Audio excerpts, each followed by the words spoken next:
Zonja e Zotrinj, ju përshëndes, ky është Ditari i mbrëmjes këtu në A2 News. Shohim menjëherë bashkë zhvillimet kryesore të ditës. Ftesa për dialog nga foltorja e kuvendit nga kryeministri Rama dhe ndjesa e ministres Lindita Nikolla nuk i bindën studentët që të tërhiqen nga protesta. Nisma e tyre riktheu në parlament edhe opozitën, ndërsa protesta është zhvendosur sot përpara kryeministrisë.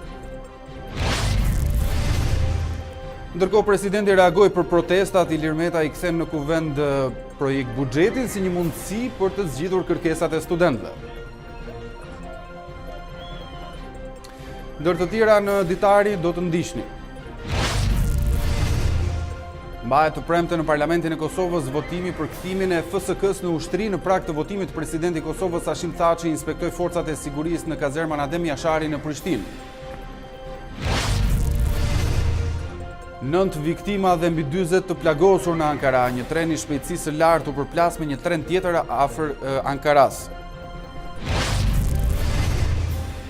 Laçi rikthen për të dytën herë në pankinë trajnerin Besnik Prenga, ai udhëhoqi skuadrën në kalimin e turit të parë të Europa Ligës. Qendresa studentore nuk ka zbehur jehonën e saj edhe në ditën e 9, siç e shihni edhe në ekran. Do të jemi me kolegët Julian Kasapi dhe Klementina Cenkollari për të folur me më shumë detaje në lidhje me situatën e protestave të studentëve. Siç thash dhe në hyrje të këtij edicioni informativ, pra qendresa studentore nuk e ka zbehur jehonën e saj edhe në ditën e 9, me studentët që parakaluan nëpër krye qytet nga vend qëndrimet e tyre tashmë të njohura përpara Ministrisë së Arsimit dhe Kryeministrisë drejt kuvendit të Shqipërisë, ku sot u mbajt edhe seanca e radhës plenare. Studentët nuk kanë pranuar as sot të dialogojnë me qeverinë, edhe pse her pas here vinin sinjale nga brenda kuvendit nëpërmjet fjalimeve të kryeministrit, ministres Nikolla, opozitës që u shfaq në parlament, por edhe presidentit që ktheu në parlament buxhetin. Tani do të shkojmë në një lidhje të drejtë për drejtë me kolegen Klementina Cenkollari, e cila ka ndjekur protestën e studentëve gjatë gjithë ditës. Klementina, në këtë ditë të 9 duket se më shumë ka bërë lajm politika se studentët me protestën e tyre.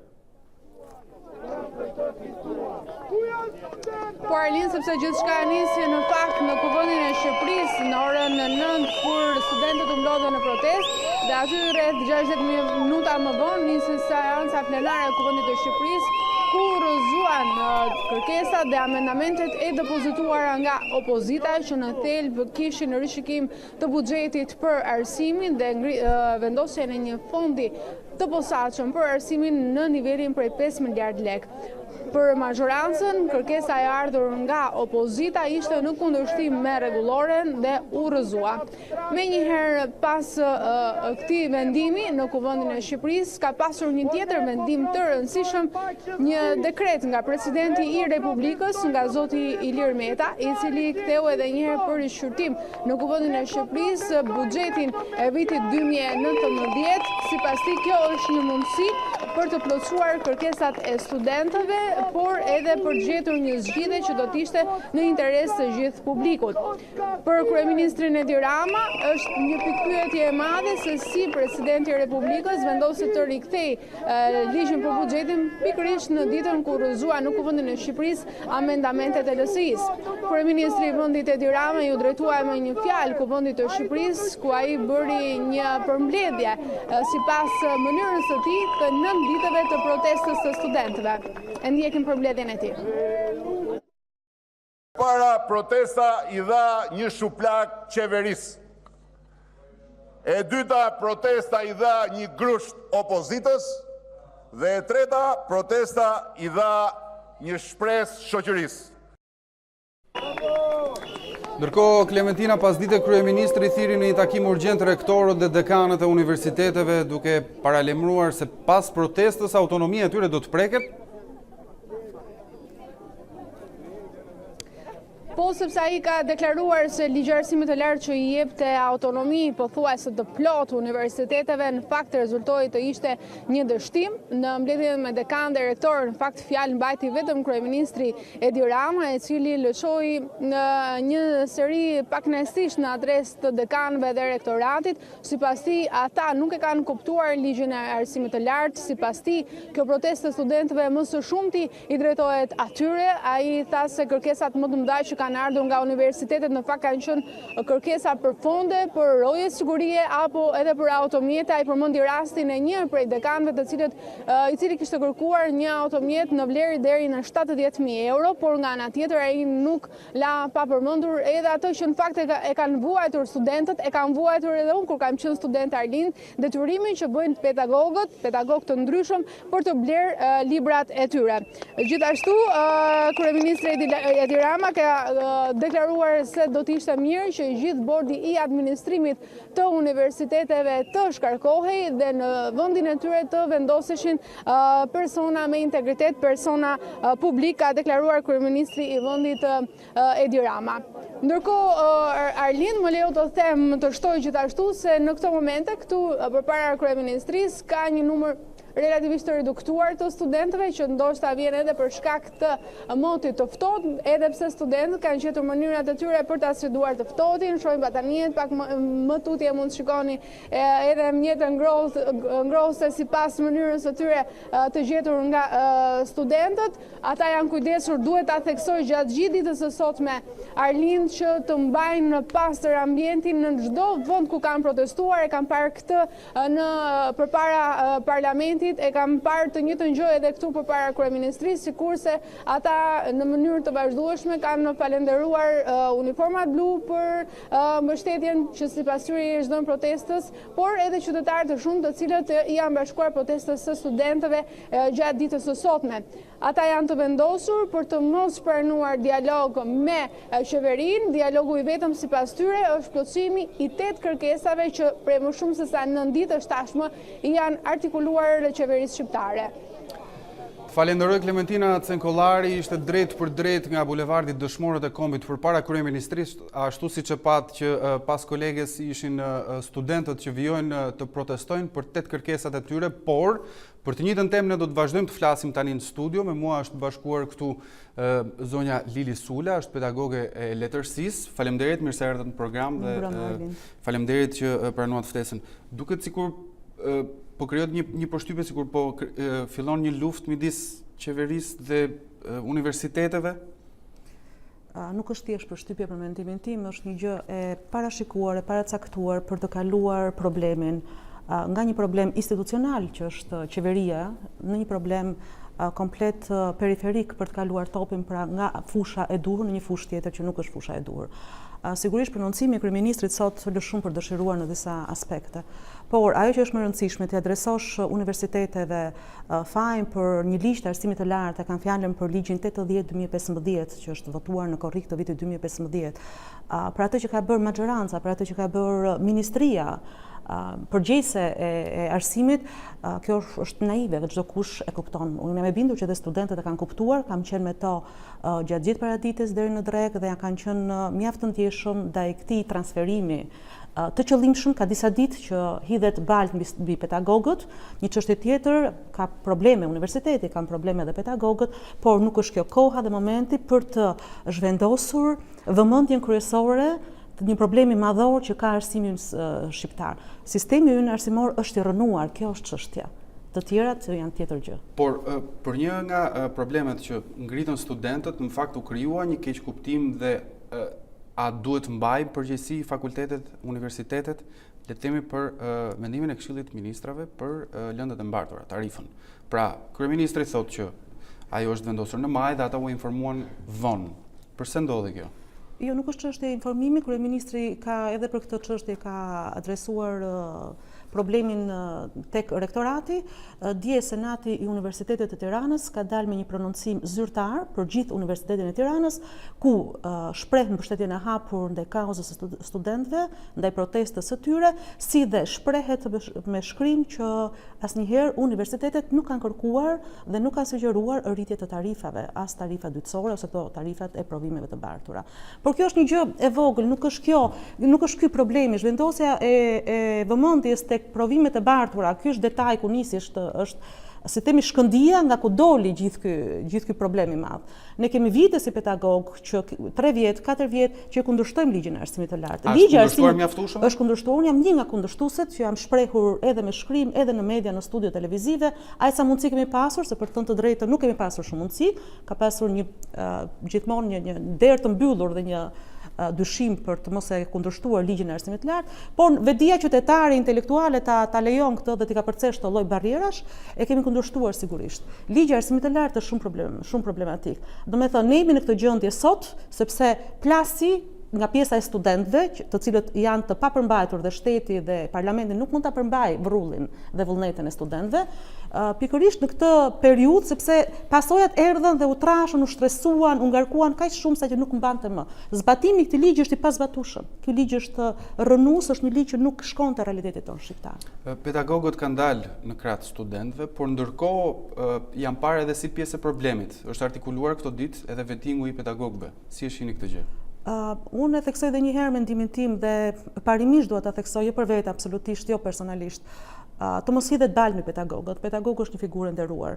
Por sigurisht që universitetet kanë probleme, por dhe pedagogët si pjesë e tyre kanë probleme. Unë nuk mohoj zëra, emra konkret, fakte, absolutisht jo, të ndiqen, të penalizohen, por mendoj se përsëri kjo është një lojë, po them, për të shpërqendruar vëmendjen. Nuk është momenti i vettingut të pedagogëve. Le të bëhet, është po sigurisht për të shpërqendruar vëmendjen. Kauza e sotme është kauza studentore, e cila në thelb nuk është një kauzë thjesht studentore. Është një krizë e thellë politike sociale në Shqipëri, që bashkohet me shumë probleme të tjera politike, është një kauzë dhe një rënim total politik. Pra, për mendimin tim, kjo është një krizë e thellë politike, nuk është thjesht një krizë dhe një problem i një ligji të arsimit të lartë. Nuk e shoh kaq. E shoh kronologjikisht të filluar nga 2013, kur filloi me bambume dhe daulle të flitej për një ligj që vjen anglosakson për të implementuar në Shqipëri dhe ne kemi kundërshtuar, dhe më pas me zbatimin e ligjit nga 15 e këtej, i cili nuk do të zbatohet. Dëgjova sot ministreshën që thoshte prisni se ligji do kohë të zbatohet dhe të japë rezultate. Kemi 3 vjet e gjysmë që presim. Një pjesë e akteve nënligjore nuk kanë ardhur. Neve në fakultete punojmë disa me rregulla të vjetra dhe disa VKM të reja, sepse ligji vet është shumë problematik për të zbatuar.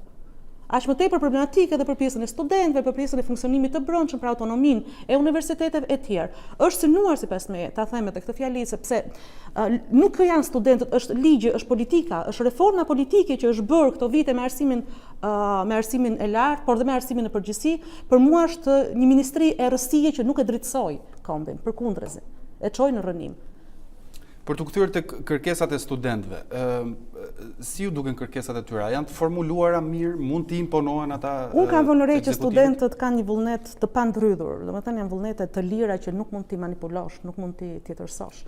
Por sigurisht ato janë spontan nganjëherë, nga ana tjetër nuk dinë nocionet juridike, siç nuk do i kishim ditur dhe neve, po të ishim në të moshë. Dhe do të kishin ndoshta më shumë këshillim për të formuluar ndoshta kanë pikpamje ligjore mirë ose më mirë, por gjithsesi ato janë kërkesa të formuluara shumë qartë dhe shumë mirë. Dhe baza atyre kërkesave për tu zbatuar, kësaj i trembet kryeministri dhe ministri. Baza atyre kërkesave është ligji, duhet rrëzuar ligji. Duhet rrëzuar ai ligj. Nuk mund të në këtë situatë kur është arsimi i lartë, nuk mund të plotësohen kërkesat, nuk mund të plotësohen me një VKM. Po, ndërkohë studentët janë pozicionuar edhe duke refuzuar dialogun. A mund të imponohen në këtë mënyrë për të arritur qëllimin e tyre? Nuk është një tjetër gjë, pjesa e ligjërimit politik dhe ligjërimit studentor mua më duket përsëri abuziv këtu. Shikoni ju lutem ligjërimin që bën kryeministri me studentët. A mund të jetë kryeministri i Shqipërisë figura model e studentëve? Unë kur kam qenë studente, por e kam pas figurë model, figurën politike, figurën e kryeministrit, është figura përfaqësuese e shtetit.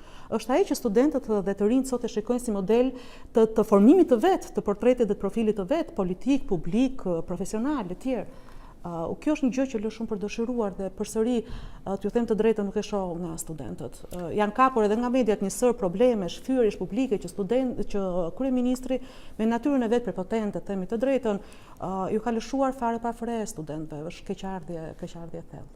Unë ju falenderoj për të gjithë mendimet që ndat këtu në kohën televizive në A2 News. Faleminderit për ftesën. Ne të nderuar shikues do të ecim më tej me zhvillime të tjera, ndërkohë Universiteti Bujqësor i Kamzës është i pari në Shqipëri dhe i dyti për nga madhësia. Edhe studentët e këtij universiteti janë bashkuar protestës së studentëve nga gjithë Shqipëria. Kolegu Julian Kasapi ndodhet në ambientet e këtij universiteti në këto çaste dhe më saktë në konviktet e këtij universiteti për të na sjellë dhe për të kuptuar më shumë detaje dhe më qartë se ku jetojnë studentët. Juli, të përshëndes, ti ndodhesh në ambientet e Universitetit Bujqësor, mund të na tregosh më shumë se si jetojnë studentët në ato konvikte atje? Atëherë Arlind, po është vërtet, ne ndodhemi në ambientet e Universitetit Bujqësor të Kamzës, faktikisht ne ndodhemi në pjesën prapa universitetit, në zonën e konvikteve.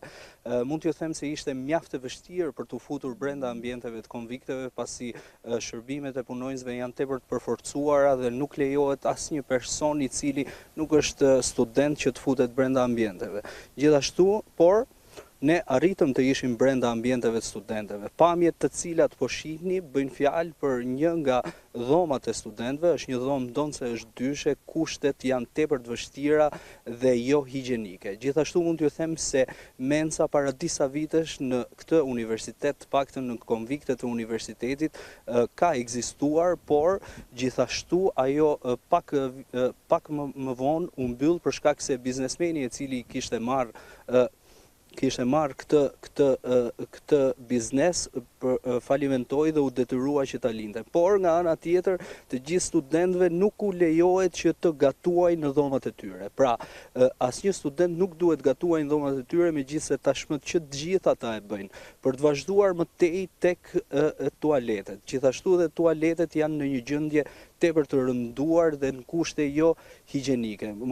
Tualetet, por dhe dushet janë të vendosura në të njëjtin vend, ndërsa të gjithë studentët duhet lahen, madje të kryejnë dhe nevojat e tyre pa dritare. Kushtet janë tepër të vështira, ndërkohë që e gjithë kjo situatë vazhdon prej disa vitesh. Gjithashtu ata duhet që të blejnë ujin, pra duhet të blejnë ujin e pishëm për shkak se godinat e konvikteve nuk e mundsojnë këtë ujë për 24 orë, gjithashtu dhe për t'u larë. Mund të flasim gjithashtu dhe për kushtet tepër të rënduara për sa i përket edhe zonave të tjera të konviktit, paçka se ne nuk patëm mundësi që të vizitonim të gjitha ambientet, por kushtet më të rënda janë ato të tualeteve, por dhe dhomave. Gjithashtu studentët janë të detyruar, nuk ka një lavanderi. Pra në konviktet e godinave të Universitetit Bujqësor të Kamzës nuk ka një lavanderi dhe studentët duhet të lanë rrobat e tyre dhe me mjete rrethanore t'i ndejnë ata brenda ambienteve të dhomave të tyre. Në fillim të lidhjes e përmendej që është e vështirë të depërtosh në ambientet e konviktit. A lihet të kuptohet në këtë pjesë që janë pikërisht këto kushte, pra që mbajnë larg edhe median dhe pasqyrimin e kushteve të vështira në të cilat studentët rrinë aty? Atëherë Arlind, në zonën e konvikteve të Universitetit Bujqësor të Kamzës nuk ka vetëm studentë. Janë vetëm 2 godina të cilat shërbejnë për studentët të cilat mund të strehohen, por e gjithë zona më parë këtu ka qenë është e mbushur me konvikte, por që tashmë janë rikthyer në banesa. Pra janë rikthyer në banesat familjarëve të ndryshëm të cilët i kanë marrë me qira, ende nuk dihet se si, por pak më herët këtu e pranishme ishte edhe kolegja Elona Gjylmi, e cila do të ka bërë të mundur ose ka folur me të gjithë studentët, por edhe me qytetarë të tjerë, mund të ndjekim dhe reportazhin e saj. Universiteti Bujqësor i Tiranës, ose i njohur ndryshe si Universiteti i Kamzës, është më i vjetri në Shqipëri, themeluar 67 vite më parë.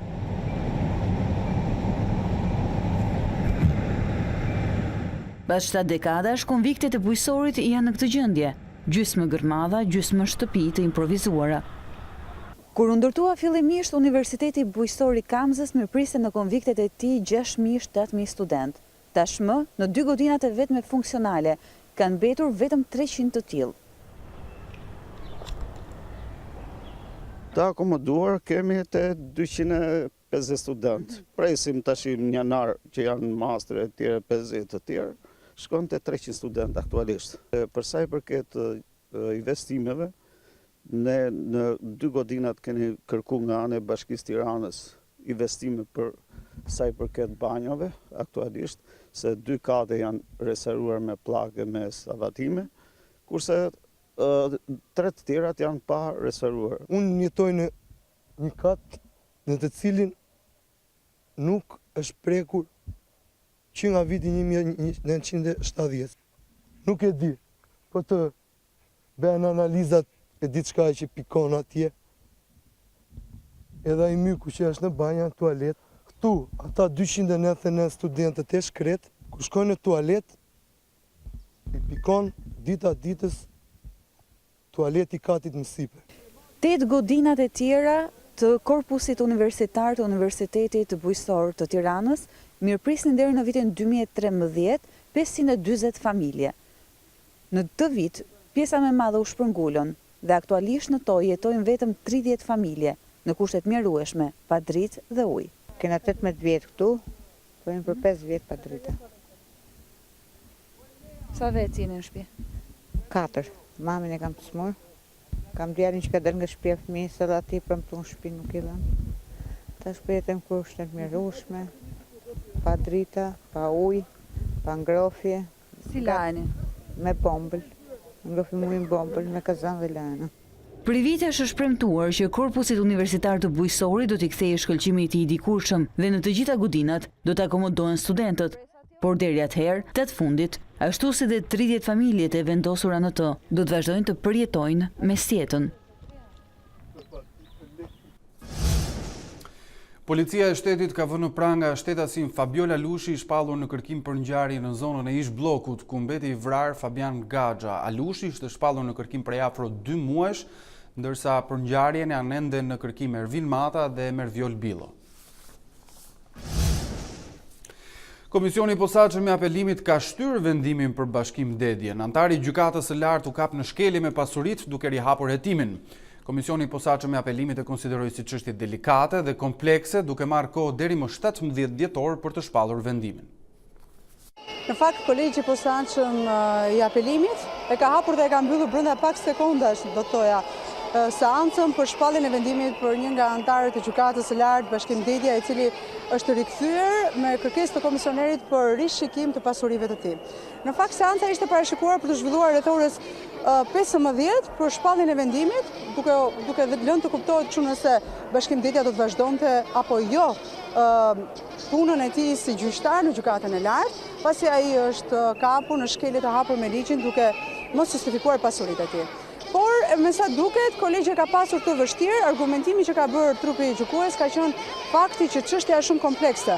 Ndaj nuk mund të shprehet dhe nuk mund të jenë objektiv në vendimin e sotëm, duke i dhënë kohë gjykatës deri në datën 17 për të dhënë një vendim përfundimtar, por një nga anëtarët e gjykatës lartë i komentuar jo vetëm publikisht, por edhe nga ONM dhe nga institucionet e tjera hetimore dhe ligj-zbatuese, si një person i cili nuk justifikon pasurinë e tij marramëndse. Bashkim Dedja në asnjë seancë nuk e ka pranuar që ka fshehur pasuritë dhe nuk argumenton dot pasuritë e tij të vëna ndër vite. Sipas tij, karriera dhe familja e kanë ndihmuar atë që të jetë deri diku, në thonjza, një njeri i pasur. Ambasadori Amerikan në Prishtinë, Philip Kosnet, e cilëson si historik votimin që do të bëhet të premten në Parlamentin e Kosovës për kthimin e Forcës së Sigurisë së Kosovës në ushtri. Në një postim në Twitter, Kosnet tha se Shtetet e Bashkuara do të mbështesin organizimin e ri të sigurisë që do të dalë nga FSK-ja. Ndërkaq, presidenti i Serbisë Aleksandar Vučić tha të njëjtën se veprimet e paligjshme të Prishtinës po mbështeten nga amerikanët dhe britanikët. Në prag të votimit, presidenti i Kosovës Hashim Thaçi ndërkohë inspektoi forcat e sigurisë në kazermën Adem Jashari në Prishtinë, veshur me uniformë ushtarake, dhe tha se ushtria do të shërbejë kultivimit dhe forcimit të paqes në vend dhe rajon. Kuvendi ndërkohë pritet të miratoj projekt ligjet për transformimin e Forcës së Sigurisë së Kosovës në ushtri dhe përveç deputetëve të listës serbe që janë shprehur kundër, të gjithë ligjvënësit e tjerë do t'i mbështesin me votë 3 projekt ligjet për këtë çështje. Mbi 45 automjete ndërkohë të KFOR-it janë parë ndërsa patrullojnë në veri të Mitrovicës me frikën për përshkallëzimin e tensioneve. Aksidentimi një treni i shpejtësisë së lartë në kryeqytetin turk u kushtoi jetën të paktën 9 personave dhe plagosi mbi 45 të tjerë. Ngjarja ndodhi në orët e para të së njëjtës, 8 kilometra larg stacionit kryesor të Ankaras. Të paktën 9 persona humbën jetën dhe mbi 45 të tjerë u plagosën pas aksidentimit të një treni të shpejtësisë së lartë në kryeqytetin turk Ankara. Autoritetet lokale bën me dije se treni ekspres ishte përplasur fillimisht me një tren tjetër dhe më pas me një mbikalim. Ngjarja ndodhi në 6:30 orës lokale pranë stacionit të Marsandiz. Treni po udhëtonte nga Ankaraja drejt qytetit të Konjas në perëndim të Turqisë. Zyra e guvernatorit lokal deklaroi se mes viktimave ishte edhe makinisti, ndërsa CNN-i turk raporton se kishin vdekur 6 pasagjerë dhe 3 pjesëtar të stafit. 3 prej të plagosurve janë në gjendje kritike për jetën. Imazhe nga vendi i ngjarjes treguan ekipet e shpëtimit teksa përpiqeshin të nxirrnin pasagjerët nga vagonët e dëmtuar rënd. Agjencia Shtetërore e Lajmeve Anadolu raportoi se 206 persona gjendeshin në tren në momentin e aksidentit. Besnik Prenga kthehet zyrtarisht tek Laçi, tekniku i mrekullisë evropiane në fillim të sezonit nisi punën me skuadrën që si rrallë herë në historinë e saj deri në këtë fazë të sezonit ka larguar 2 trajnerë. Me Besnik Preng në stol, Laçi realizoi atë që u cilësua një mrekulli, kalimin e turit të parë në Europa League për ballë një emri me peshë si qipriotët e Anorthosis, arritje e cila dukej e pamundur. Trajneri u rikthyet e Bardezin për të dytën herë pasi mbylli kontratën me kroatët e Lokomotivës së Zagrebit. Momentin që jam largu nga Laçi, më duket që thash ndoshta do të jetë një rikthim. Nuk e mendosha që do të ishte kaq i shpejt, por gjithmonë me kënaqësi do ta pranoj ftesën, kështu që edhe tani e pranova. E di se pritshmëria është e madhe, pavarësisht që s'ka kohë, do të mundohet të marrim 100% nga ekipi. Prenga zvonçoi Miguel Memeli, ndërsa më parë nga stoli ishte larguar edhe Artan Mërgjyshi.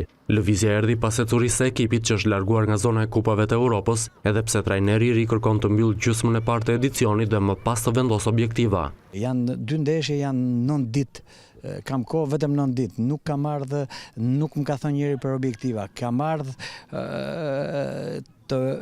që këto 2 ndeshje të marr maksimumin e ekipit dhe pastaj të flasim për objektivat, për merkaton ose për diçka tjetër. Momentalisht mendoj vetëm për ndeshjen me Tiranën, kjo është më e rëndësishme. Besoj që edhe rezultati do të jetë në favorin tonë. Laçi luan të shturnën me Tiranën dhe kërkon fitoren e 3 me radhë në shtëpi. Një duel titulli përmbi të gjitha një sfidë e ishve. Kuksi do të provojë të frenojë Partizanin në ndeshjen direkte të pretendentëve me 2 ish lojtarë të kuq tashmë në radhët e verilindorëve. Zvedës trajneri Hallaçi dhe mbrojtësi Krasniqi kërcënojnë kryesuesit dhe besojnë se do të rihapin garën. Një sfidë ishësh është ajo mes Partizanit dhe Kuksit, që ndeshen këtë të premte në Silman Stërmasi. Zëvendës trajneri Rahman Hallaçi si dhe Gëzim Krasniqi, 2 lojtarë që në të kaluarën kanë luftuar për titull vite me radhë me të kuq, kërkojnë të frenojnë Partizanin në një prej sezoneve të tyre më të mirë të dekadave të fundit. Për Hallaçin në ndeshja është vendimtare, por nuk vendos titullin, ndaj do të kërkojë të reduktojë diferencën prej 5 pikësh. Mendoj që me Partizanin duhet të jemi shumë të kujdesshëm, sepse nuk duam që të krijojmë më distancë në pikë. Mendoj që kemi të gjitha mundësitë për ta shkurtuar distancën. Kuptohet, në kohën që kemi lozur, patën që kam lozur, unë nuk është i njëjtë skuadra se ka shumë vite që kanë kaluar, e kemi ndjekur, kemi studiuar shumë mirë skuadrën e Partizanit, e dimë se çfarë loje kanë. Janë shumë të kujdesshëm, kërkojnë të dalin shumë pak para portës, para më kur dalin, ata shënojnë dhe më pas është shumë e vështirë të shënosh gol. Kërcënimi tjetër vjen nga një tjetër ish i kuq, mbrojtësi Gëzim Krasniqi që e njeh mirë skuadrën e Gegës dhe kërkon ta frenojë në momentin më të mirë. Për disa vite luftoja me Partizanin për të mundur Kuksin dhe sot jam me Kuksin për të luftuar për të mundur Partizanin. Është disi ndeshjeve veçantë, të cilën shpresoj që ta fitoj. Nuk është se ka ndonjë gjë Partizani për mos të mundur. Besoj që ka ardhur koha që edhe Partizanin ta uli me këmbë tokë. Kuksi vjen nga një fitore e vyer nga një rivali direkt si Skënderbeu dhe do të kërkojë të përsërisë të njëjtin sukses edhe ndaj Partizanit. Mirë, kam rritur Tanja Porja në studio për të na njohur me kushtet atmosferike të motit në vijim. Mirëmbrëma të nderuar shikues, A2 News do të jemi së bashku për të njohur me kushtet e motit për ditën e nesërme. Vranësirat mbeten prezente sonte gjatë natës, duke sjellë rreshje të pakta në jug dhe në qendër, por rreshje mesatare dhe lokalisht intensive priten në zonat veriore të territorit. Orët e natës dhe paraditja e nesërme sjellin rreshje dëbore në zonat malore, deri 30 cm në ekstremin verior dhe rreshje më të pakta në zonat lindore. Ndërsa pazitja do të sjellë kthjellime të shkurtra dhe vranësira të shpeshta në zonat jugore dhe lindore, por rreshjet mbeten prezente sërish në veri të territorit dhe më pak në zonat perëndimore. Për sa i përket temperaturave nesër, pritet një rritje me 3-4 gradë Celsius gjatë orëve të mëngjesit, duke ngjitur maksimumin kështu nga -5 në ditën e sotme në -2 gradë Celsius, ndërsa një rritje më të moderuar sjellin orët e mesditës. Maksimumi do të mbetet rreth 12 apo 13 gradë Celsius. Rajoni i nesër vjon me vranësira dhe rreshje shiu e dëbore në brigjet perëndimore të tij, ndërkohë pjesa veriore dhe lindja e saj mbeten kryesisht me kthjellime dhe temperatura shumë të ulta. Gjatë orëve të pasdites, sistemi me vranësira dhe rreshje shiu dhe dëbore do të zhvendoset drejt veriut dhe lindjes së Ballkanit, ku rreshjet në fakt do të jenë kryesisht dëbore në mbi Serbi dhe Rumani, ndërsa temperaturat në rajon rriten lehtë vetëm në jugperëndim të tij, por mbeten thuajse konstante në veri dhe lindje, ku temperaturat vijojnë të jenë disa gradë nën zero. Kjo ishte gjithçka e përgatitur mbi kushtet e motit për ditën e nesërme në Shqipëri dhe në rajon. Për fundjavën do të shihemi gjatë ditës së premte. Mirëshojmë edhe një herë bashkë titujt kryesor të këtij edicioni informativ. Ftesa për dialog nga foltorja e kuvendit nga kryeministri Rama dhe ndjesa e ministres Lindita Nikolla nuk i bindën studentët që të tërhiqen nga protesta. Nisma e tyre riktheu në parlamentet e opozitën, ndërsa protesta u zhvendos përpara kryeministrisë. Ndërkohë reagoi presidenti për protestat. Ilir Meta i kthen në kuvend projekt buxhetin si një mundësi për të zgjidhur kërkesat e studentëve. Të premte në Parlamentin e Kosovës mbahet votimi për kthimin e forcës së sigurisë së Kosovës në ushtri. Në prag të votimit, presidenti i Kosovës Hashim Thaçi inspektoi forcat e sigurisë në kazermën Adem Jashari në Prishtinë. 9 viktima dhe mbi 40 të plagosur në Ankara, një tren i shpejtësisë së lartë u përplas me një tren tjetër. Këtu kemi mbërritur në fund të kësaj hapësire informative, por përpara se të ndahemi, ju kujtoj të shikoni a2news.com për informacionet e minutave të fundit dhe të orëve të fundit. Unë ju falenderoj për vëmendjen, bashkë natën mirë.